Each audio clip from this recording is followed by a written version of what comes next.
Sublime gracia del Señor. Bueno, ya terminamos la doctrina de la perseverancia de los santos, ¿cierto? Sí, ¿no se acuerdan? Hoy vamos a iniciar una nueva doctrina, uno de los distintivos de nuestra congregación. ¿Qué son distintivos? Las cosas que nosotros creemos. Hay iglesias donde no se sabe qué es lo que se cree. Entonces el uno cree una cosa, el uno cree en los demonios, que un cristiano puede ser poseído, otro cree que no, uno cree que la gente se cae al piso, otro cree que no, el uno cree que la salvación se pierde, el otro cree que no se pierde. No, en una iglesia bíblica hay distintivos. Y todos debemos creer lo mismo. Y el que no crea lo mismo, ¿se tiene que ir? No se tiene que ir. Pero no puede ser parte de la iglesia formalmente, es decir, no puede ser miembro. Pero puede seguir en medio de nosotros, aprendiendo la palabra, congregándose, pero no puede ser miembro de la iglesia. Porque para ser miembro de la iglesia se requiere unidad en la fe. ¿Sí? Entonces, tenemos distintivos, es decir, aquellas cosas que nos distinguen de los demás. Venga, hermano, ¿y ustedes en qué creen? En Dios. No, creemos en Dios, pero también creemos que Dios es trino, que Jesús es Dios hombre. Creemos que Dios es el soberano de la creación. El soberano no es Satanás ni nosotros. Creemos en las 5 solas de la Reforma Protestante. Creemos en las 5 doctrinas de la gracia. Ahora, aquí hay una pregunta. ¿Ser reformado solamente es creer las 5 solas o las 5 doctrinas de la gracia? O sea, ¿ya con eso soy reformado? La respuesta es no. Para ser un cristiano bautista reformado, además de creer en las 5 solas de la Reforma Protestante y creer en las 5 doctrinas de la gracia, tengo que tener otros distintivos, una eclesiología bíblica. ¿Sí? Tengo que saber cómo es organizada y gobernada la iglesia a la luz de la Escritura. Entonces, la iglesia donde yo estaba era una iglesia donde estaba el pastor, estaba el apóstol y estaba el arcángel. No es una iglesia reformada. Porque la Biblia nos dice cómo es el gobierno de una iglesia, cómo debe ser organizada y cuáles son los deberes de cada persona dentro de la iglesia. Eso hace parte de la doctrina reformada. La doctrina reformada es más que las 5 doctrinas de la gracia. Y lamentablemente en el tema de la eclesiología es donde la mayoría patinan. Porque como no hemos estado en una iglesia de verdad, cuando venimos a la Biblia y oímos lo que ella enseña de la iglesia, entonces decimos, no me gusta.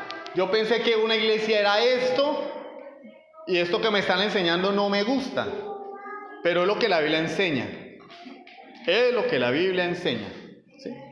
Pero además de tener una eclesiología correcta, también la doctrina reformada se caracteriza por ser confesional. Hay iglesias que no son confesionales. ¿Qué es eso? Pues que no hay un documento en el cual estén las doctrinas allí condensadas. No lo hay. Y nosotros somos una iglesia confesional. Nos adherimos a la Confesión de Fe Bautista de Londres de 1689. Como el documento, no es la Biblia, ¿no? No es la Biblia. La confesión es un documento que nos permite tener acceso a las principales doctrinas de la Biblia de una forma más ordenada, porque la Biblia no es un libro de teología sistemática. Pero entonces la confesión ordena las principales doctrinas que nosotros profesamos de forma sistemática. En la Biblia yo no voy a encontrar la doctrina de la Trinidad en un solo libro de la Biblia.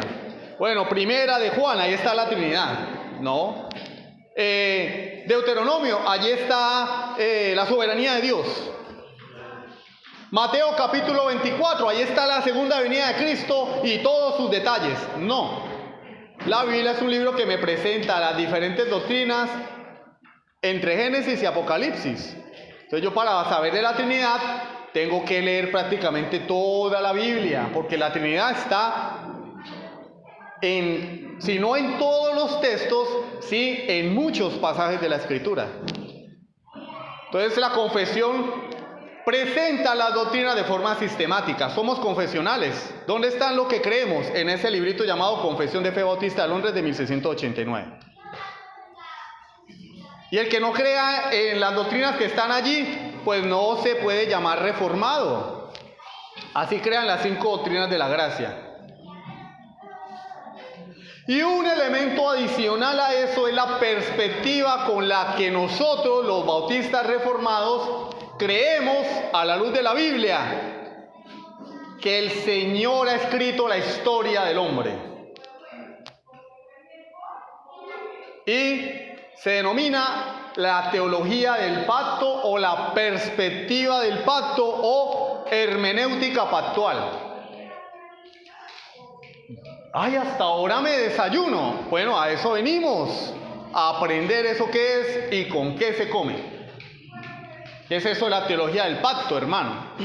¿Qué es eso de la hermenéutica pactual? Vamos a hablar de eso hoy. La teología del pacto es un tema profundo, pero sencillo. Sencillo de comprender y de ver en las Escrituras. Sin embargo, explicarlo en breves palabras es una tarea inútil. O sea, es sencillo, pero no es fácil de explicarlo en una sola clase. De hecho, el hermano Joseph Urban tiene una conferencia que se titula Introducción a la Teología del Pacto, y son más de 24 videos. Solo la introducción a la teología del pacto. No es un tema sencillo de resumir, es un tema muy profundo.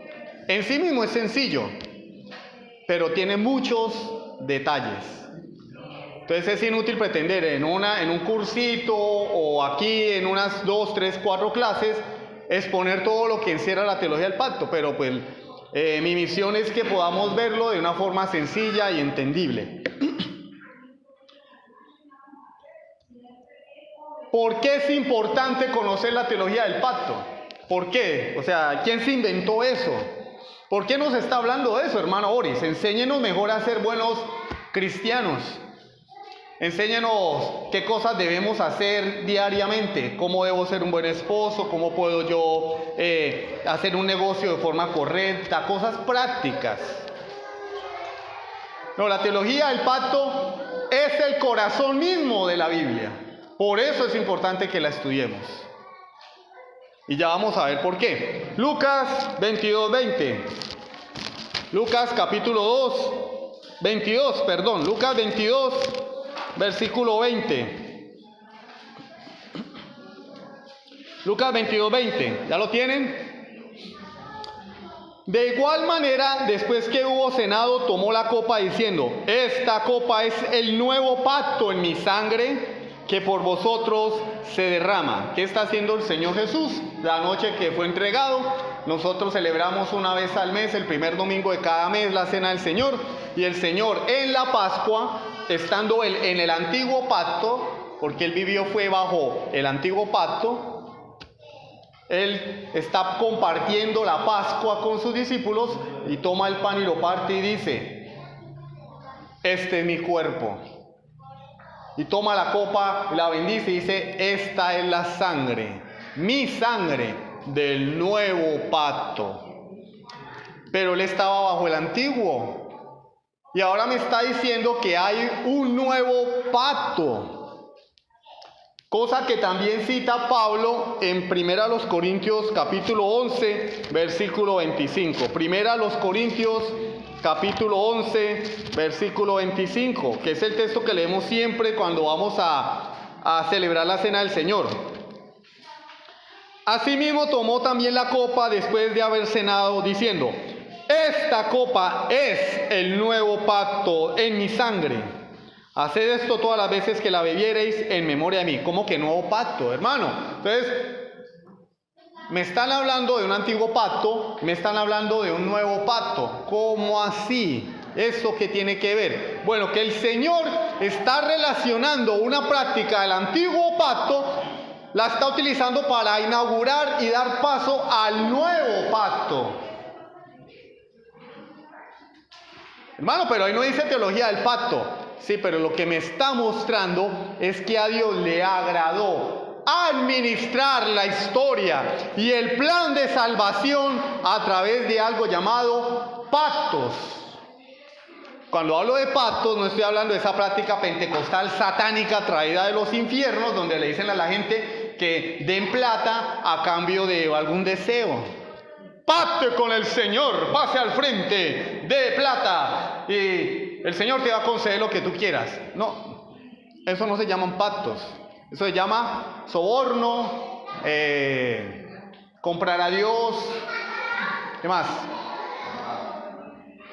Torcerle la mano a Dios, engaño, pero no se llaman pactos, porque como vamos a ver más adelante, los pactos tienen características que los definen como tal.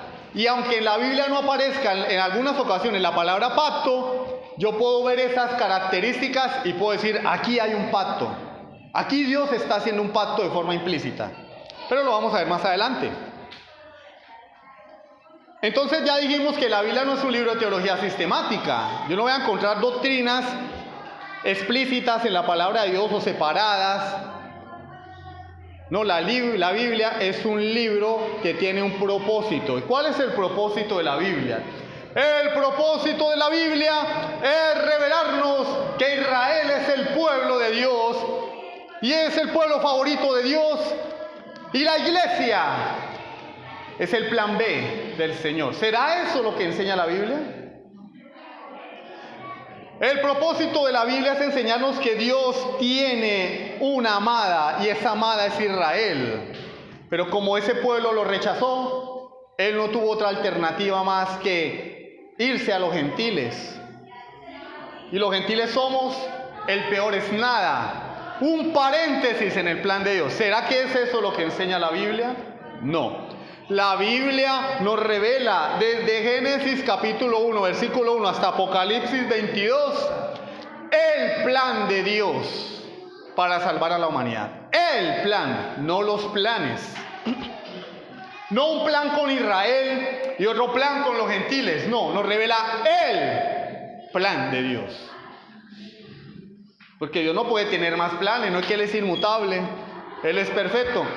Decir que Dios tiene un plan B, por implicaciones, decir que Dios es un Dios reactivo. ¿Sí? Dios tiene un plan con Israel y como Israel no le prestó atención, dijo, bueno, pues me va a tocar con esta otra gente. Me tocó con los venezolanos, colombianos, griegos, italianos, africanos, dominicanos, norteamericanos, porque Israel no me prestó atención. Eso sería negar la inmutabilidad de Dios. No, Dios es inmutable, Él tiene un solo plan y ese plan se lleva a cabalidad. Se cumple porque se cumple. Entonces, si la Biblia es un libro que nos revela una historia de redención, de cómo Dios salva al hombre, ¿cierto? La Biblia nos habla de una historia de amor, porque Él salva al hombre por amor. Es un libro como una novela de amor, esas novelas que le encantan a las mujeres y a algunos hombres. A algunos hombres también les gustan las novelas. Es una historia, no es dos historias, dos planes. El problema radica en lo siguiente, que la Biblia es muy diversa. Miren, en la Biblia encontramos por lo menos 4 cosas, historias. Aunque yo estoy diciendo que la Biblia es una sola historia, pero cuando vamos a la Biblia tenemos la historia de la creación, la historia de Adán, la historia de Caín y Abel, la historia de Enoc, la historia de Noé, la historia de Matusalén, la historia de Enoc que fue arrebatado, ¿cierto?, al cielo, la historia de Abraham, el diluvio, la historia de José en Egipto, la historia de Judá y Tamar, la historia de Israel en el desierto, la historia de Josué, la historia de Ruth. Infinidad de historias. Infinidad de historias. La historia de los reyes de Israel y de Judá. La historia de David, de Salomón. La historia de Isaías. La historia de Jeremías. la historia de Jonás, la historia de Daniel. Entonces, ¿cómo hacemos con tanta historia? Ahí tenemos un inconveniente. Otro inconveniente, leyes por doquiera. Tenemos leyes. Si leemos los libros de Éxodo, Levítico, Números y Deuteronomio, vamos a ver leyes. Diversas leyes. Y en el Nuevo Pacto, en el Nuevo Testamento, ordenanzas, mandamientos, instrucciones. Muchas leyes. Profecías, cantidad de profecías. Desde que el hombre cayó en Génesis 3:15, ya el Señor estaba dando profecías. Y tenemos libros enteros que son proféticos. Y en el Nuevo Testamento tenemos profecías. Tenemos un libro de profecía apocalíptica que es el Apocalipsis. O sea, muchas profecías. Y tenemos promesas. Promesas, Génesis 3:15 es una promesa, la promesa de salvación. Tenemos promesas a Noé, no volveré a destruir la tierra.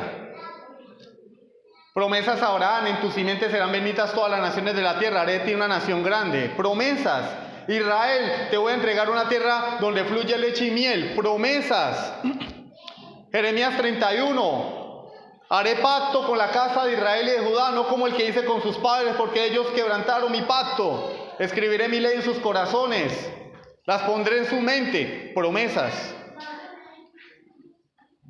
¿Y cómo hacemos con tanta información? ¿Cómo hacemos con tanta información? ¿Cómo podemos conectar todos esos elementos? ¿Cómo conectamos? Historias, promesas, profecías, leyes. ¿Qué tiene que ver uno con lo otro? Y a veces leemos el libro de eso y parece que no tiene nada que ver con el libro de Daniel. Y leemos el libro de Deuteronomio y parece que no tiene nada que ver con Nahum, con Habacuc, con Sofonías, y mucho menos con la carta de Judas. ¿Cómo conectamos esos elementos?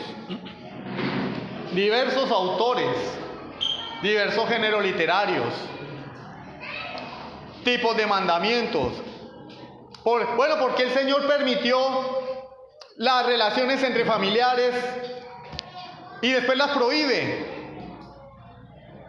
¿Cómo conciliamos esas ideas?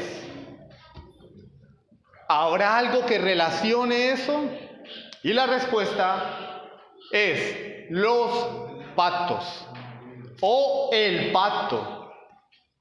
Esa es la relación. Hay un hilo conector que comienza desde Génesis capítulo 1 hasta Apocalipsis 22, así como cuando se pegan lentejuelas en un vestido, esas lentejuelas todas están unidas por un hilo, ¿cierto?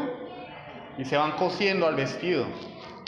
Hay un hilo conector, hay un hilo conductor que corre a lo largo de toda la Biblia y conecta todas las historias, todas las leyes, todas las profecías y las promesas de Dios.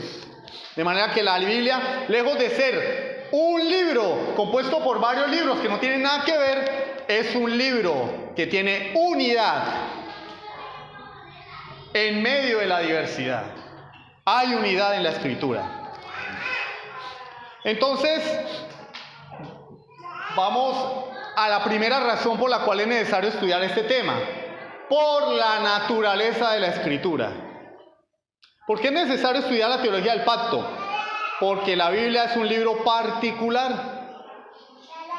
Es un libro diferente. Tiene una naturaleza particular. Por causa de esa naturaleza y todo lo que les he dicho anteriormente, es necesario estudiar la teología del pacto, estudiar ese hilo conector que corre a lo largo de toda la Escritura. Pregunta, ¿para qué Dios nos dio la Biblia? O sea, ¿por qué el Señor nos inspiró a los autores a que escribieran este libro? ¿Será que para enseñarnos de economía, de moral, a ser mejores personas? Tienes que leer la Biblia para que seas una mejor persona.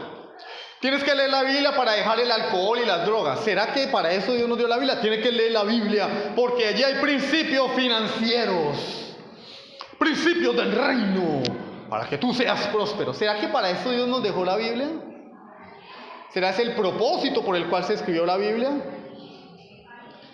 Nuestra Confesión de Fe de Londres de 1689, en su capítulo 1, párrafo 1, dice: es pues la Escritura la única regla suficiente, infalible, de todo conocimiento, fe y obediencia salvadores.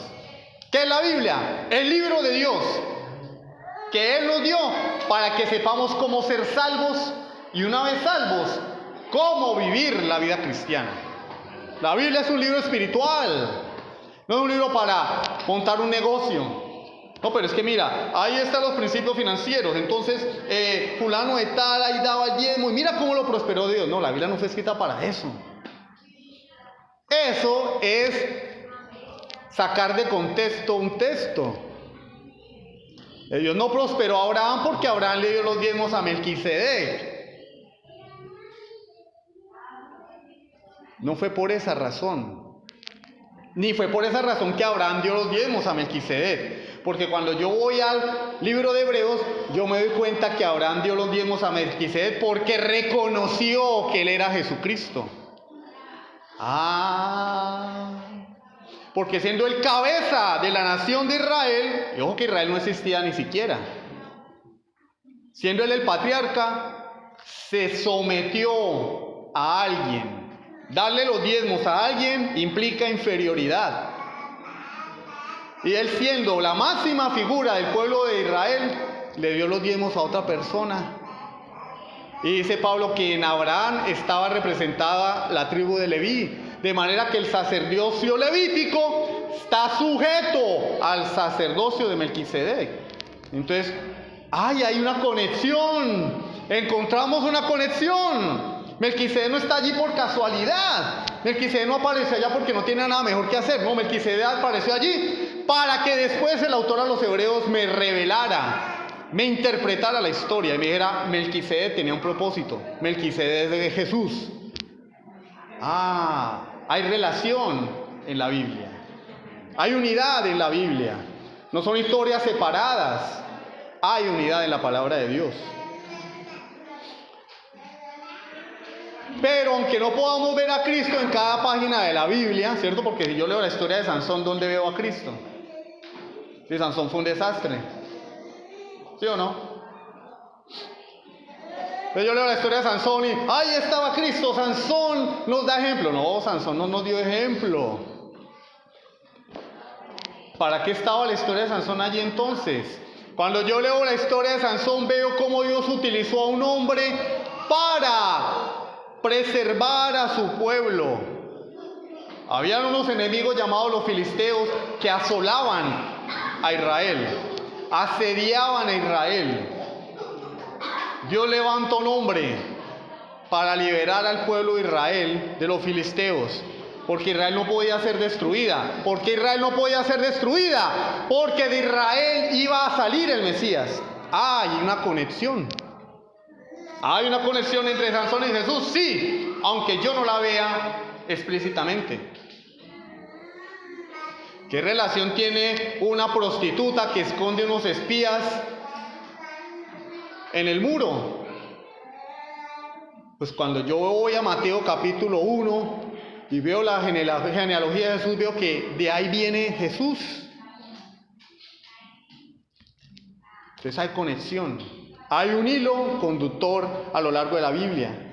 Entonces, en segundo lugar, vemos que el centro de la revelación de la Escritura, ¿quién es? Cristo, no la nación de Israel. Cristo es el centro de la Escritura. Entonces, la segunda razón por la que debemos estudiar la teología del pacto es porque la Biblia tiene un propósito. Y yo, para entender el propósito de la Biblia, tengo que estudiar la Biblia en un conjunto y tener un panorama correcto de la Escritura. El Antiguo Testamento es para los judíos. Sí, el Antiguo Testamento habla del trato de Dios con los judíos, y el Nuevo Testamento no es para los judíos, y el Antiguo Testamento no es para nosotros, porque nosotros estamos bajo la gracia, ellos bajo la ley. Y entonces cuando el reloj de Dios se echa a andar otra vez, pues la iglesia va a desaparecer y Dios va a volver otra vez a tratar con los judíos. ¡No! La Biblia tiene un único propósito: revelar a Cristo. Punto. E Israel es solamente un paso en la revelación de Cristo. ¿Cuál era el propósito de la nación judía? Que de allí viniera el Mesías. Pero la nación judía no es el centro de la Escritura. Entonces es necesario estudiar los pactos para entender el propósito de la Biblia. Y tercero y último, es necesario estudiar la teología del pacto debido a la demanda que Dios nos hace a nosotros. ¿Qué demanda? Si fue a la prefectura y nos demandó. No. El requerimiento, la exigencia que Dios le hace a su pueblo. ¿Sabe cuál es la exigencia que Dios le hace a su pueblo? Escudriñar la Escritura. Y esto no es para los teólogos. Hermano, pues que eso de la teología del pacto, eso es muy... a mí háblenme de cosas sencillas. A mí háblenme de que Dios me ama. A mí háblenme de Jehová Jireh, el Dios que provee, ¿cierto? A mí háblenme de esas cosas, de que Cristo murió no por nosotros y que yo tengo que predicarle a los inconversos que Cristo murió por nosotros, cosas sencillas.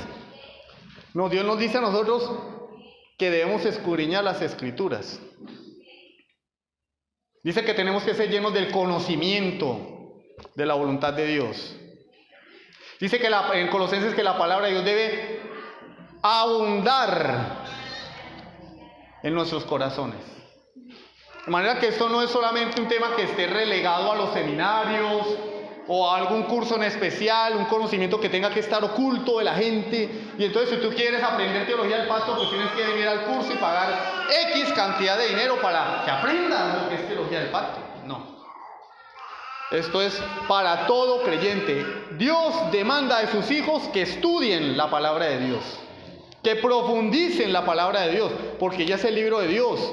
Ella nos da a conocer a Dios, y entre más yo profundizo en la palabra, más conozco a Dios.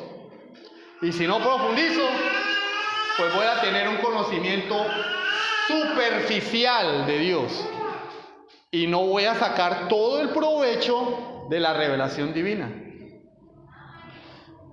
Entonces cada creyente está obligado a interpretar la Biblia. Pregunta entonces, ¿cómo hago yo entonces para interpretar la Biblia? ¿Será que por dónde empiezo a leerla? Puede decir alguien. O tienes que empezar con el Evangelio de Juan. ¿Es verdad eso? Tienes que empezar por los Salmos. No leas el Apocalipsis. Eso es para pesos pesados. ¿Cómo puedo yo leer la Biblia y tener en mi mente una paz y tranquilidad de saber la estoy interpretando correctamente? ¿Cómo puedo hacerlo?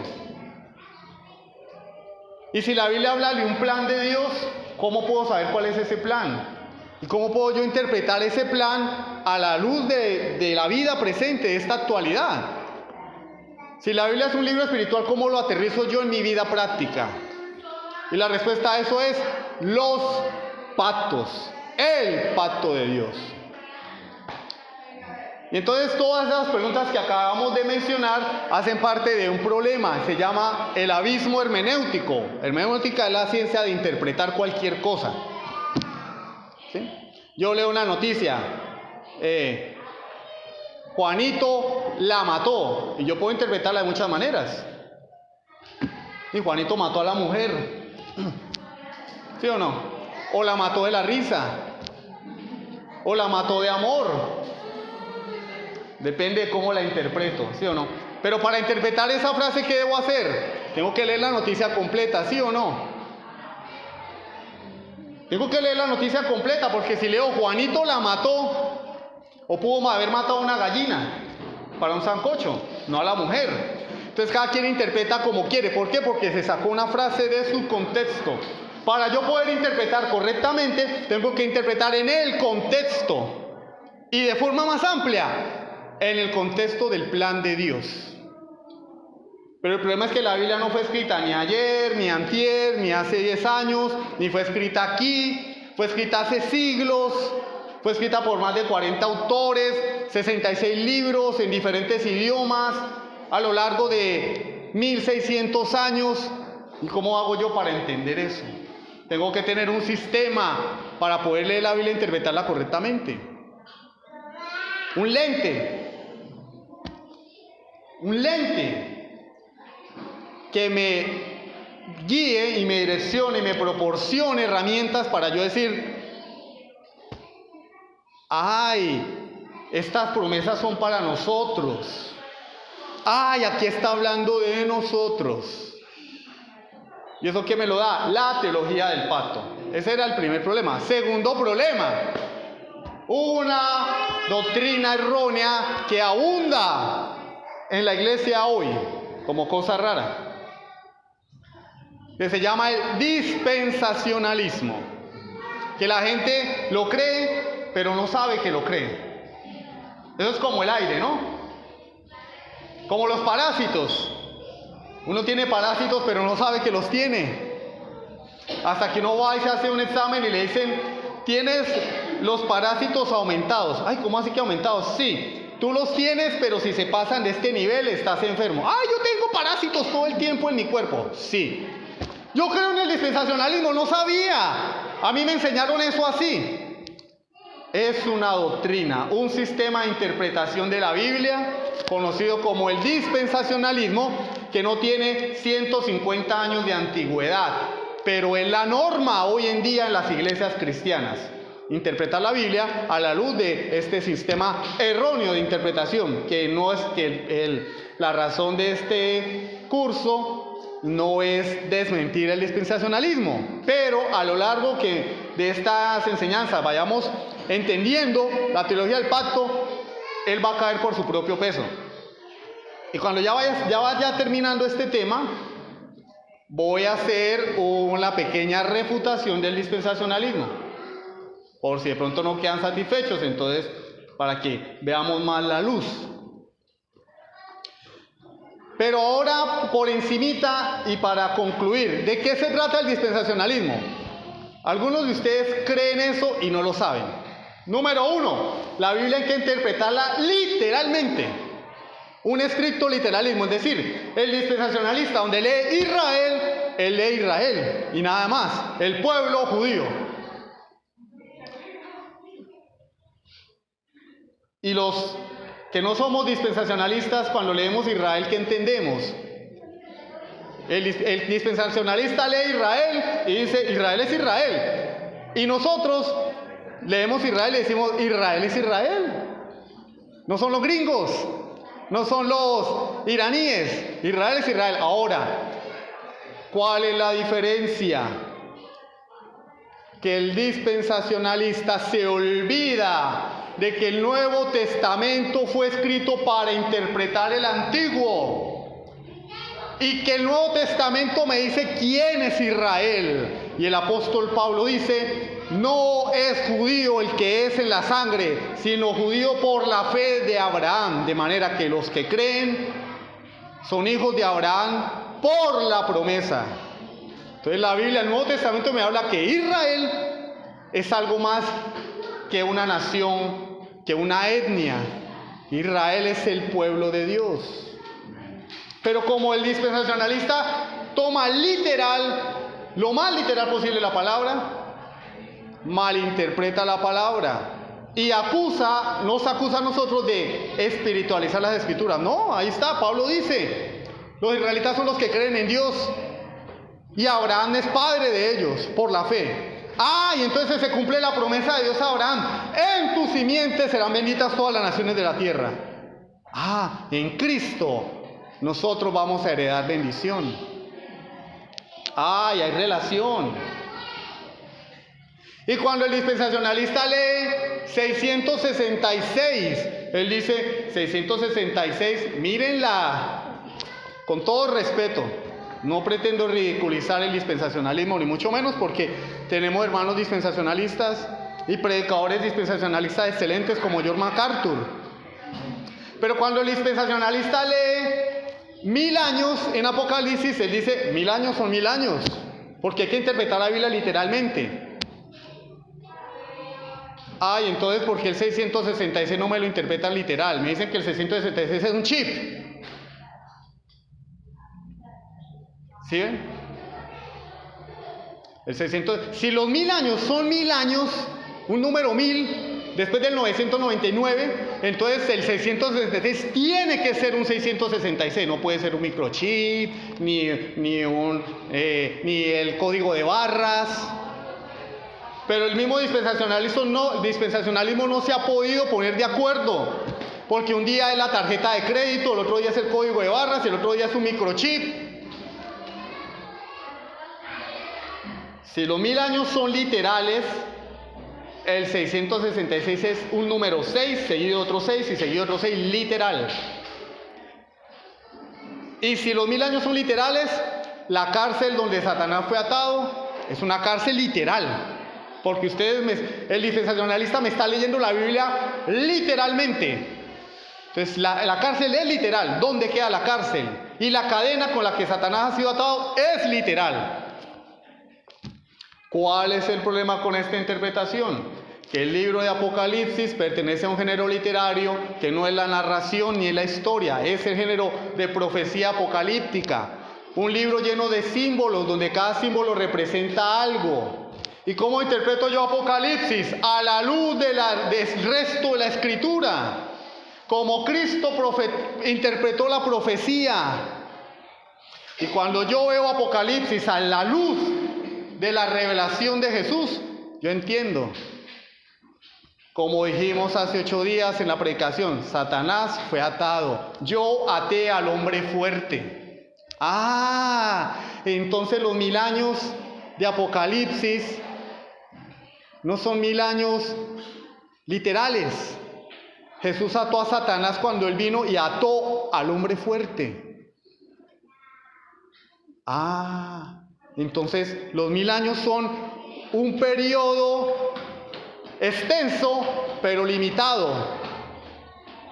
Y lo que los 1000 años simbolizan es un número de años extenso pero definido.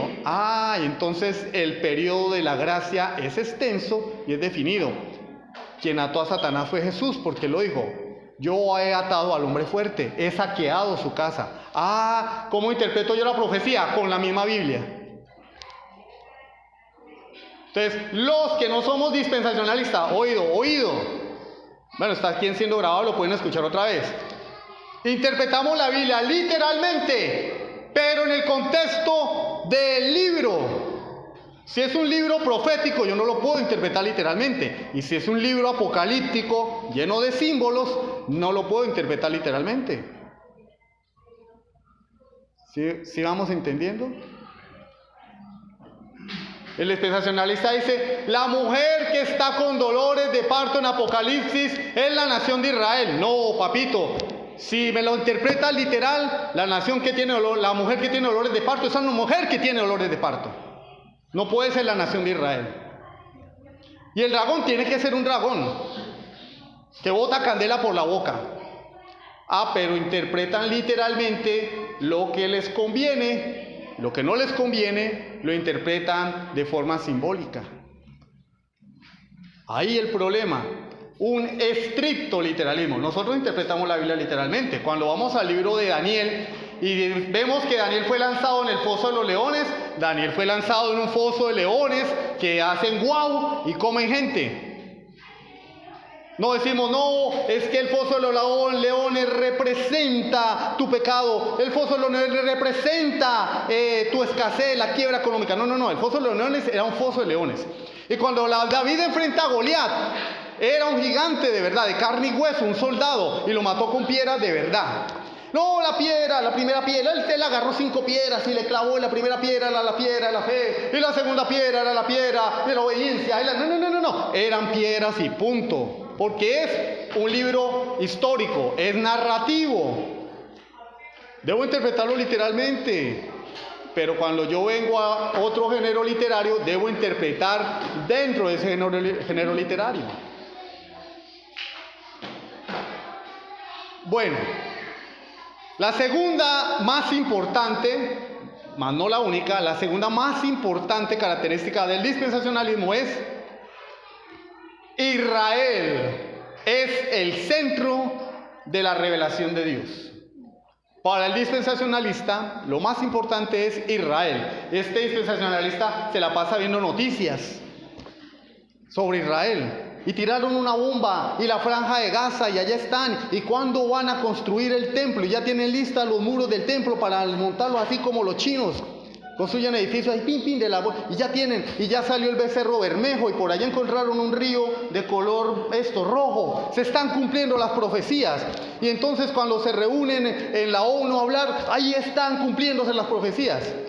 Para el dispensacionalista, Israel es el centro de la revelación de Dios. Y no hay nada más importante que Israel. Algunos son idólatras de Israel. Pero ¿es eso verdad según la Escritura? ¿O la Escritura nos enseña que el centro de la revelación es Cristo?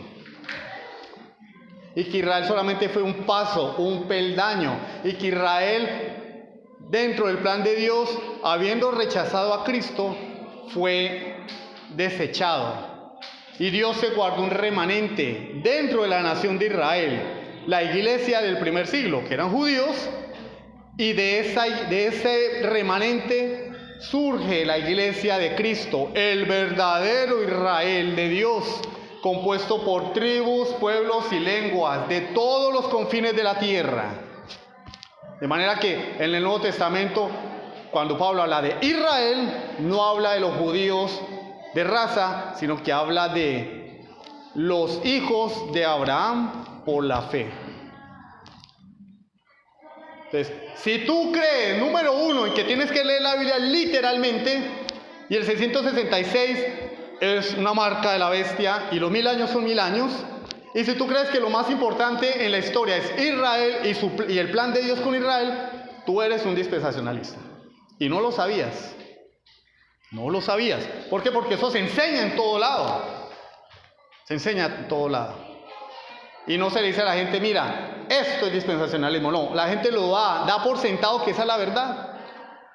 De manera que en algunas iglesias, y con esto voy a terminar, más allá incluso que la salvación por la fe, se considera ser dispensacionalismo como una marca de ortodoxia. Hay iglesias donde no importa si un predicador invitado habla herejías, predica un evangelio de obras, no importa. Pero hay de que niegue el dispensacionalismo. Hay de que niegue que el pueblo de Dios es Israel. Cuando un predicador dice que el pueblo de Dios es la iglesia y que el plan de Dios con Israel caducó, se le toma por hereje, se le mira con desprecio. Pero como vamos a ver en las siguientes lecciones, eso no es lo que enseña la Escritura.